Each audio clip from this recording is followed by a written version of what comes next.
सबसे पहले आप सबको मेरी प्यार भरी नमस्कार।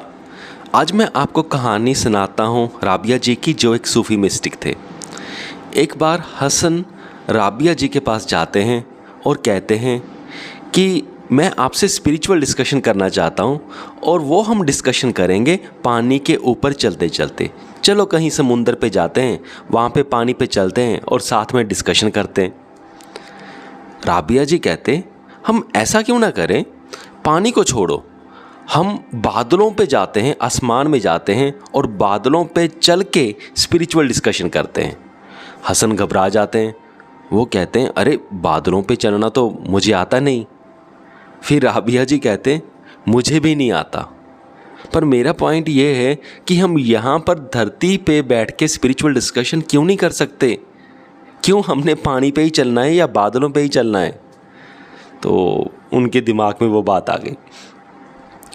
ये किस्सा यहीं पे ख़त्म होता है, पर इस किस्से से हमें यही समझने को मिलता है, जैसे मैंने पिछले वीडियो में भी बताया था, कि जितने भी मिस्टिक हुए हैं उनका ध्यान सिद्धियों में नहीं है। वो सिद्धियों को इम्पोर्टेंस ही नहीं देते। पर जो नॉर्मल लोग होते हैं उन्हें क्या चाहिए होता है? उन्हें चाहिए होती है स्पिरिचुअल पावर्स, यानी कि सिद्धियाँ, बादलों पे चलने की ताकत, पानी पे चलने की ताकत। पर वो मेन पॉइंट भूल जाते हैं कि अगर ये ताकत, सपोज करो एक बंदा है, उसके पास ये ताकत आ भी जाए कि वो बादलों पे चल सकता है, उसे एक दो बार थ्रिलिंग लगेगा और फोर्थ बार वो बोर हो जाएगा। फिर उसे बिल्कुल उतना ही नॉर्मल लगेगा जितना एक आम बंदे को ज़मीन पे चलना नॉर्मल लगता है। फॉर एग्ज़ाम्पल, अगर हम इंसान हैं, हम धरती पे चलते हैं और पंछी हैं वो आसमान में उड़ते हैं। सपोज़ करो कि अगर हम पंछी बन जाएं, कोई जादू हो जाए और हम एक पंछी बन जाएं, पक्षी बन जाएं, तो हम बर्ड, सपोज़ करो अब हम बर्ड बन गए। हमने बर्ड बन के हम हवा में उड़ रहे हैं। हमें एक बार बड़ा मज़ा आएगा कि हाँ हम हवा में उड़ रहे हैं। पहले तो हम कभी हवा में उड़ नहीं पाए थे, लेकिन अब हम उड़ रहे हैं।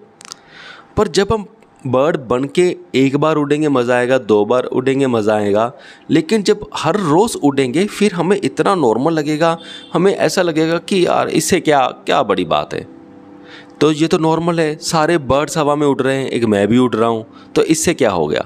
फिर हमारा माइंड हमें परेशान करने लगेगा अंदर ही अंदर से। फिर हमारे में लालसा आएगी, नहीं अब हमें कुछ और भी चाहिए। और जैसे ही ये लालसा आएगी कि हमें कुछ और भी चाहिए, वही हमारे दुखों का कारण बनता है। ये ठीक वैसा ही है जैसे कि हम नॉर्मल लाइफ लीड करते हैं।